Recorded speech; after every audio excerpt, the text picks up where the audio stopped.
मैं हूं आपके साथ अनंत पांडे।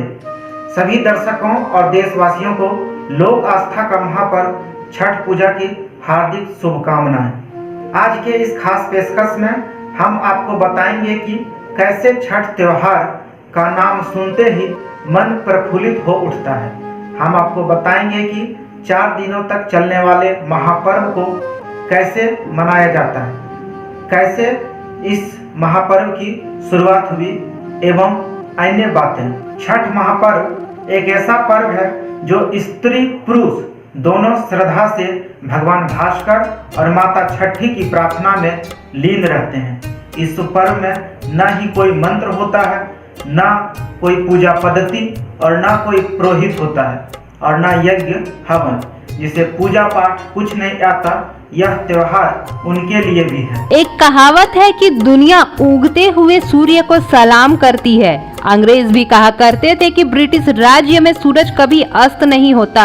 ऐसा प्रतीत होता है कि सूर्य का ढलना कमजोरी का प्रतीक है, कोई गलत बात है, अशुभ है। लेकिन यह धारणाएं अरब और यूरोप देशों में मानते होंगे। हम भारतवासी ऐसा नहीं मानते। हम डूबते हुए सूरज को भी पूजते हैं। हमारे लिए पश्चिम में अस्त होता सूरज उतना ही श्रद्धेय है जितना पूर्व में उदय होता सूरज है, क्योंकि सूर्य देवता है और दिशा बदलने से देवता के लिए हमारा भाव नहीं बदल जाता। बड़ी बात यह है कि सूरज का सूरज होना, तेजो राशि जगत पते होना, सृष्टि और जीवन का आधार होना है। लोक आस्था का महापर्व पवित्रता का संदेश देने वाला एक महापर्व है। पूजा के दौरान जब सूर्य को प्रणाम निवेदित करते हैं तो हम सभी के मन में सूर्य पुत्र कर्ण के समान सोच और ध्यान होनी चाहिए, और वह सोच यह होना चाहिए कि सूरज को पूजते समय वह आदर सिर्फ एक भक्त के समान भगवान को नहीं दे रहे हैं, एक पुत्र के समान अपने पिता को दे रहे हैं। सूरज हूँ, जिंदगी की अंतिम सांस, अंतिम आह छोड़ जाऊंगा। मैं डूब भी गया तो लालिमा छोड़ जाऊंगा। हर साल दीपावली के छठे दिन तिथि के अनुसार कार्तिक शुक्ल पक्ष की षष्ठी तिथि को करोड़ों भारतवासी अस्त होते हुए सूर्य देवता के आगे नतमस्तक हो जाते हैं और अगले दिन उगते हुए सूर्य को अर्घ्य देते हैं। भारत की नस नस में बसा हुआ यह त्योहार छठ पूजा कहलाता है। छठ माता कौन है और कब छठ पूजा परंपरा शुरू हुई, इसके बारे में अलग अलग धारणाएं हैं। पुराणों में नवरात्र में पूजे जाने वाली मां कात्यायनी को ही छठ माता कहा जाता है। सनातन धर्म में उन्हें भगवान ब्रह्मा की मानस पुत्री बताया गया है। मानस पुत्री यानी वो बेटी जिसके जन्म में शरीर की भूमिका न हो। इसमें मन से मन का मिलन हुआ, तरंगें टकराई और संतान का जन्म हो गया। पौराणिक मान्यता के अनुसार छठी मैया के भाई भगवान सूर्य देव है। छठ पूजा पहली बार कब शुरू हुई थी यह ठीक नहीं कहा जा सकता है, लेकिन ऐसे उल्लेख मिलते हैं कि महाभारत काल में द्रौपदी छठ माता की पूजा करती थी। एक कथा के अनुसार महाभारत काल में जब पांडव अपना सारा राजपाट जुए में हार गए, तब द्रौपदी ने छठ व्रत किया। इससे उनकी मनोकामनाएं पूर्ण हुई तथा पांडवों को राजपाट वापस मिल गया। इसके अलावा छठ महापर्व का उल्लेख रामायण काल में भी मिलता है। एक अन्य मान्यता के अनुसार छठ या सूर्य पूजा महाभारत काल से ही की जाती है। कहते हैं कि छठ पूजा की शुरुआत सूर्य पुत्र कर्ण ने की थी। कर्ण भगवान सूर्य के परम भक्त थे। मान्यताओं के अनुसार वे प्रतिदिन घंटों कमर तक पानी में खड़े रहकर सूर्य को अर्घ्य देते थे। सूर्य की कृपा से ही वे महान योद्धा बने थे। अंगराज करने के लिए सूर्य उपासना और पिता की उपासना दोनों का अर्थ रखी था। अर्जुन ने तीनों से वीर गति को जब कर्ण प्राप्त हुए तब प्रकाश पर चमकता हुआ सूर्य रो पड़ा। अपने पुत्र की मृत्यु सूर्यदेव सहन नहीं कर पाए थे। माता सीता ने 6 दिनों तक छठ पूजा की थी। पौराणिक कथाओं के अनुसार 14 वर्ष वनवास के बाद जब भगवान राम अयोध्या लौटे थे तो रावण वध के पाप से मुक्त होने के लिए ऋषि मुनियों के आदेश पर राजस्व यज्ञ करने का फैसला लिया। इसके लिए मुग्दल ऋषि को आमंत्रण दिया गया था, लेकिन मुग्दल ऋषि ने भगवान राम एवं सीता को अपने ही आश्रम में आने का आदेश दिया। ऋषि की आज्ञा पर भगवान राम एवं सीता स्वयं आश्रम गए और उन्हें इसकी पूजा के बारे में बताया गया।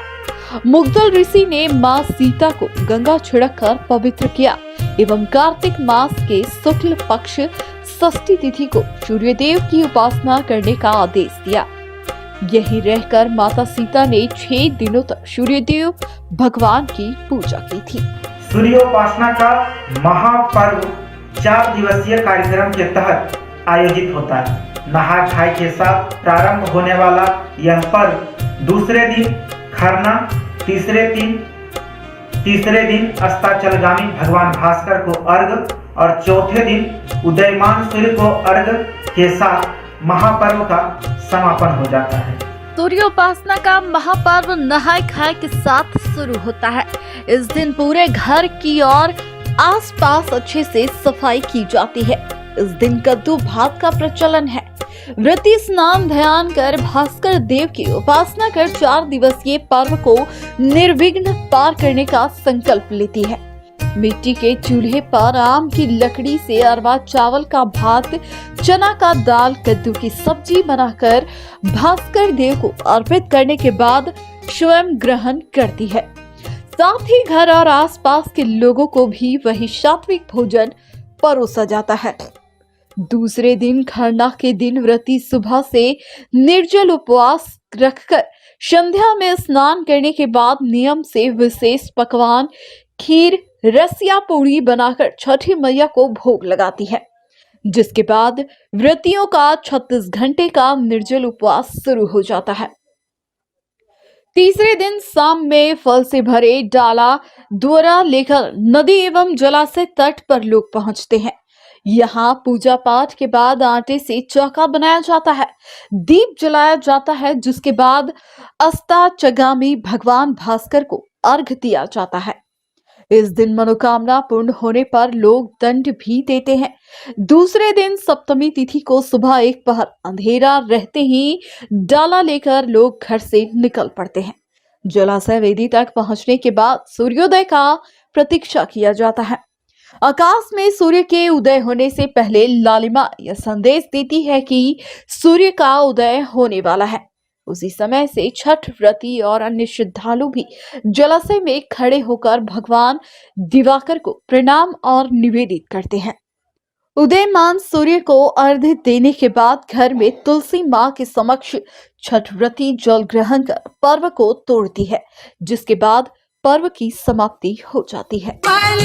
झाके झुके नारियल के पात पर उगेलन सूरज मल, झाके झुके करेलू छठ बरतिया से, झाके झुके करेलू छठ बरतिया से, झाके झुके।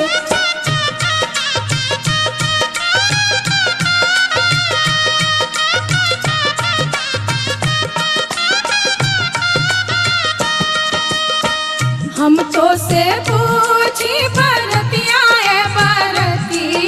से केकरा लागी, हम तो से पूछी बरतिया से केकरा लागी, करेलू छठ बरतिया से केकरा लागी।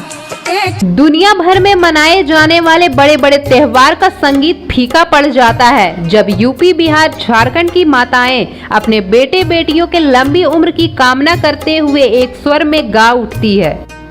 कांचे ही बांस के बहंगिया, बहंगी लचकत जाए।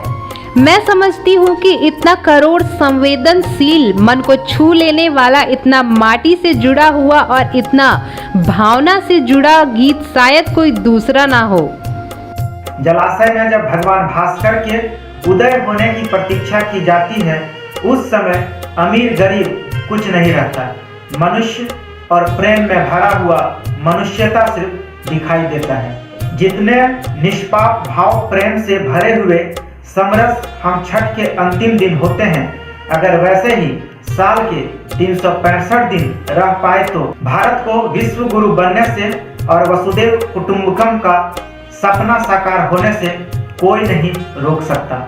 एक बार पुनः आप सभी को सूर्य उपासना का महापर्व छठ पूजा की बहुत बहुत शुभकामनाएं। छठ माता और भगवान सूर्य आप पर कृपा करें और सुख समृद्धि की प्राप्ति हो। नमस्कार।